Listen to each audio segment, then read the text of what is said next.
13. sajand oli siinsete linnade arengus üks väga tormiline etapp. Nimelt selle sajandi jooksul kujunes ju sellisest väikesest algsest asulast kindlustatud kantsi jalamil välja linn, korralik linn, nii siis välisilmelt kui ka seesmiselt korralduselt. Tõsi, esialguse arenev linn erines veel küllalt vähe külast. Linnaski olid samasugused majad, olid kehvad, sillutamata teed ja tänavad, lonkisid ringi mitmesugused pudulojused. Aga ometi oli linn midagi hoopis muud elukeskkonnana kui küla.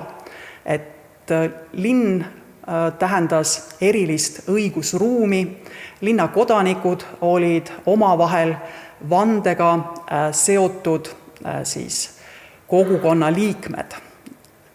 Ja seda kodanikuvannet, mida iga linnakodanik andis, kui ta linna elama asus, seda uuendati regulaarselt ja see lõi inimeste vahel erilise ja väga tiheda sideme. Teisest küljest jälle see tähendas ka suurt vastastikust kontrolli. Aga linnas elas koos väikesel territooriumil palju inimesi ja see tähendas, et tuli õppida üksteisega arvestama, tuli õppida heanaaberlikult elama. Linna kogunes elama inimesi mitmest paigust, lähedalt ja kaugelt ja kõik tõid kaasa oma kultuuri. Linn oli avatud paljudele kultuurimõjudele. Ja samas jällegi suutis linn kõik need erinevad mõjud kokku sulatada, et tekiks omanäoline ainult sellele linnale iseloomulik kultuur, iseloomulik elukeskkond,